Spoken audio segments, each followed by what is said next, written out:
Казвам се Живко Желязков и съм артистичен директор на Derrida Dance и Derrida Dance Center. Принципно съм хореограф, а също и преподавам в Derrida Dance Center в една алтернативна програма за обучение в областта на съвременния танц, както и гост-преподавател в различни формати в България и извън България. За първ път участваш в танцовата работилница? Да, за първи път участвам в танцовата работилница, есенната танцова работилница, и мисля, че е моето първо участие извън рамките на Derrida Dance Center. До момента съм реализирал различни въркшопи извън България, но това е в рамките на България. Това е първото участие извън студиото, което създадохме заедно с Атанас Маев. Какво те провокира, какво те мотивира да се включиш в танцовата работилница? Това, което ме мотивира да реализирам въркшоп в танцовата работилница, на първо място е, че тя привлича студенти и танцори и деца от различни краища на България, и в рамките на тази танцова работилница аз бих могъл да се информирам за това какви са наистина възможностите за изучаване на съвременен танц, доколко децата в различните градове са информирани за това какво наистина е съвременен танц и какво предлага и какви са възможностите за обучение. Това е нещо, което мисля, че е много важно, и също така за мен е интересно как те определят, как те намират нещата, които правим в залата, тъй като факт е, че някои от тях нямат достатъчно опит, и за мен наистина е много голяма провокация, тъй като това е една от първите ситуации, в която те получават така по-солидна информация за това какво е съвременният танц и в какви направления той се развива. А като цяло, какво е впечатлението ти за нивото на участниците? Нивото на участниците е различно, така както е различна и тяхната възраст. Като цяло бих искал, една от моите цели в танцовата работилница е да накарам децата да са склонни да приемат различните форми и различните направления в съвременния танц, и да ги убедя в това колко важно е да развиват своята сетивност, ако са решили да се занимават дълго време с това, т.е. в бъдеще. Сетивността е нещо, което е много важно, и тя ни позволява да бъдем провокирани от ежедневието си и да приемаме различните форми, без значение дали те формират нашата естетика или не. Ти си работил в международна среда, в много проекти си водил по целия свят. Сподели нещо, което ти е направило впечатление за чуждестранния опит, за чуждестранната среда, нещо, което според теб липсва на българските танцори, и нещо, което е положително пък за нашите танцори. Да. Бих могъл да направя сравнение с Корея, тъй като това е последната дестинация, в която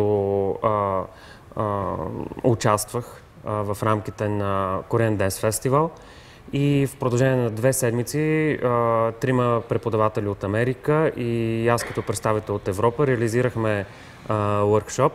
В самото начало на workshop имахме 2 дни ориентация.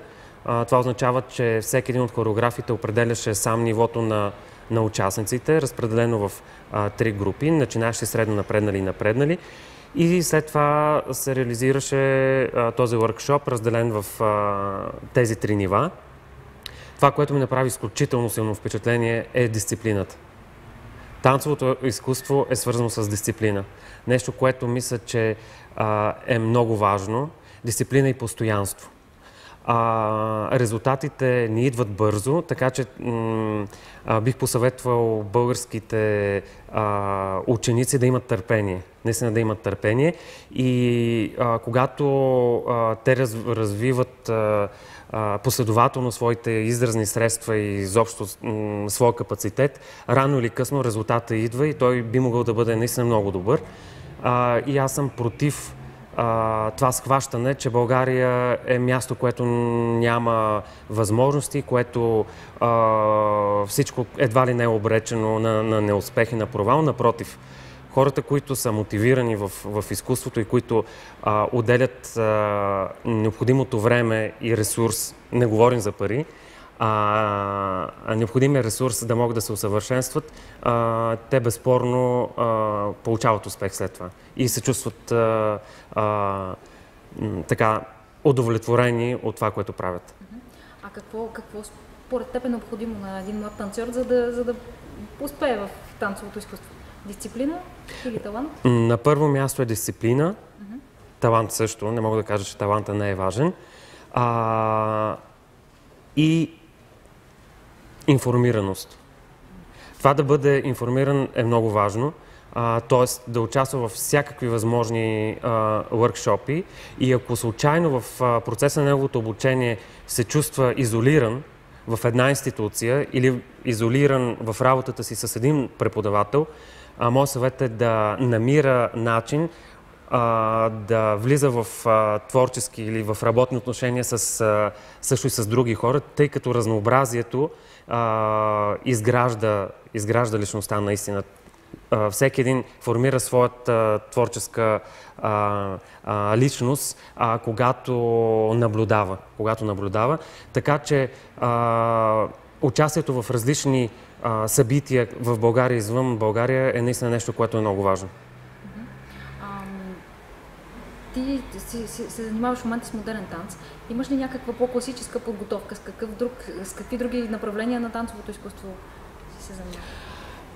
Да, значи моя бекграунд, аз съм завършил първоначално надвис, актьорско майсторство, но на третата година вербалната комуникация ми стана безинтересна. Тоест, когато разучавахме текстовете и когато започнахме процеса, за мен по-интересно беше тялото и как то се променя в развитието на действието, като че ли не обръщах внимание толкова много на думите в един момент. И оттам нататък наистина реших да се занимавам по-сериозно първоначално изцяло с физическия театър. Физически театър, танцов театър. След това, след като реализирах моя първи дипломен спектакъл, с който завърших режисура като специализация за танцов театър, аз кандидатствах в Victorian College of the Arts, една магистърска програма в Мелбърн. И фактически след като пристигнах там, аз разбрах всъщност какво е съвременният танц, какви са новите му форми. И това ме зареди за доста дълго време да търся и това търсене продължава и до момента. Така че съвременният танц е едно понятие, което дава изключително много възможности и в него има изключително много направления и възможности за взаимодействие с различни видове изкуство. Не само танцово изкуство, но и бойни техники, философии и изобщо възможностите са наистина безкрайни.